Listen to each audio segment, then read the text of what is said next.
السلام علیکم ورحمۃ اللہ وبرکاتہ۔ میں ہوں سید عبدالوہاب شاہ اور آپ دیکھ رہے ہیں نکتہ گائیڈ چینل۔ ناظرین، آج کی اس ویڈیو میں ایک بہت ہی اہم ایشو پر بات کریں گے اور وہ ہے پروپیگنڈا۔ پچھلے ایک ہفتے سے ہمارے میڈیا پر، پاکستان کے جو الیکٹرانک میڈیا ہے، ٹی وی چینلز جو ہیں ان پر، اور اس کے علاوہ سوشل میڈیا پر بھی، اور سوشل میڈیا پر بھی صرف انہی چینلز کی جو پوسٹیں ہیں ان کے ذریعے ایک پروپیگنڈا کیا جا رہا تھا اور بہت زوردار انداز میں یہ خبر پھیلائی گئی کہ پڑوسی ملک افغانستان میں کوئی ایسا قانون بنایا گیا ہے کہ جس میں انسانوں کو 4 طبقات میں تقسیم کیا گیا ہے۔ اور پھر اس خبر کے ساتھ ساتھ ہندوؤں کی مثال دی جاتی تھی کہ جس طرح ہندوؤں کے اندر طبقات ہوتے ہیں انسانی، اسی طرح افغانستان میں کوئی ایسا قانون بنایا گیا ہے کہ جس میں انسانوں کے 4 طبقات بنائے گئے ہیں۔ ایک طبقہ جو ہے وہ علماء کا، تو ان کو وہ اگر کوئی جرم کریں گے تو کوئی عدالت جو ہے ان سے پوچھے گی بھی نہیں، بس صرف ان کو اطلاع دی جائے گی کہ آپ کے بارے میں ہمیں یہ پتہ چلا ہے کہ آپ نے یہ جرم کیا ہے۔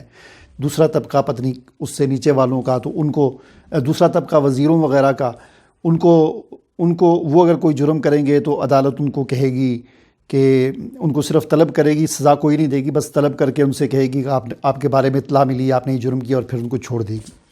تیسرا طبقہ پتنی کس کا، تو ان کو سزا ملے گی۔ تو چوتھا طبقہ پتنی کس کا، تو اس طرح 4 طبقات بنائے گئے۔ اب یہ طبقات اور جس انداز سے اس چیز کو بنایا گیا، تو یہ تو اس کا تو کسی تصور بھی نہیں کیا جا سکتا کہ کوئی اس طرح کا قانون بنائے گا، ٹھیک ہے، اس طرح کا قانون بنائے گا، اس کا تصور بھی نہیں کیا جا سکتا۔ تو ایسا کہ جس میں پورے معاشرے کو 4 طبقات میں تقسیم کیا گیا ہو، اور پھر جی غلام بنانے کی اجازت دے دی گئی ہے، غلام بنانے کا قانون جو ہے بنا دیا گیا کہ اب لوگوں کو غلام بنایا جا سکے گا، اور یہ وہ اس طرح کی مطلب بہت ساری چیزیں تھیں۔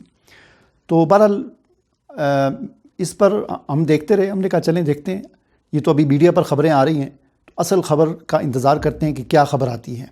تو ایک ہفتہ گزر گیا اور کوئی اصل اس کے بارے میں نہ پتہ چلا۔ تو آج ایک ٹی وی پروگرام تھا، اس میں پروفیسر ابراہیم جو ہیں جماعت اسلامی کے، وہ اس میں تھے، مہمان تھے، اور حافظ حمداللہ صاحب وہ مہمان تھے، اور ایک خاتون تھی کوئی۔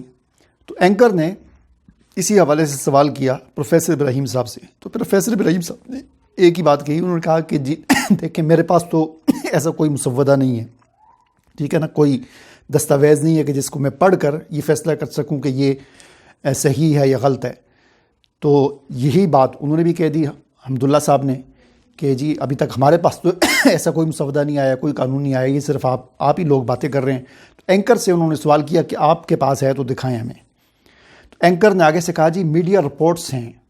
تو حیرت ہوئی کہ آپ خود میڈیا ہے نا، تو آپ میڈیا رپورٹس پر ایک ہفتے سے پروگرام پہ پروگرام کرتے جا رہے ہیں، اور خبر آپ کے پاس اصل دستاویز نہیں ہے، اصل مسودہ نہیں ہے، کچھ نہیں ہے، بس جی رپورٹس ہیں، ان رپورٹس پر وہ کر رہے ہیں پروگرام، پروپیگنڈا کر رہے ہیں۔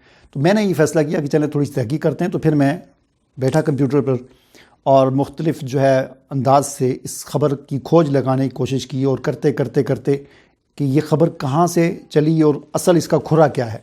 تو کرتے میں اس اصل کھرے تک پہنچا کہ اصل جو ہے یہ ایک ویب سائٹ ہے رواداری کے نام سے، رواداری کے نام سے انسانی حقوق کی کوئی تنظیم ہے، پہلے تھی، اب تو نہیں ہے شاید افغانستان میں۔ ایک افغان خاتون ہیں جو اب شاید برطانیہ میں ہیں، وہ اس ویب سائٹ کو چلا رہی ہیں، اور وہ خود بھی خفیہ ہیں، اور اس کی ٹیم کے لوگ بھی اتنے خفیہ ہیں کہ انہوں نے ویب سائٹ پر نہ تو کوئی اس انسانی حقوق کی تنظیم کا نہ تو کوئی فزیکلی دفتر ہے، پوری دنیا میں کسی بھی جگہ پر اس کا کوئی دفتر نہیں ہے، بس صرف ایک ویب سائٹ ہے رواداری کے نام سے، کوئی دفتر نہیں ہے۔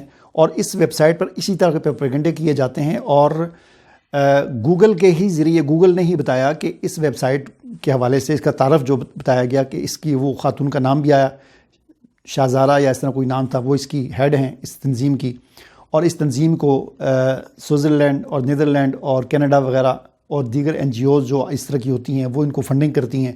تو ان کی ویب سائٹ پر یہ 5-6 صفحات کا PDF رپورٹ تھی، اس کے اندر یہ چیز لکھی ہوئی، اور اس رپورٹ کو اٹھا کر ہمارے میڈیا نے اور باقی لوگوں نے جنہوں نے پروپیگنڈا کرنا تھا کیا، کرتے رہے، اور کھودا پہاڑ نکلا چوہا، پیچھے اصل کوئی خبر ہے ہی نہیں ہے۔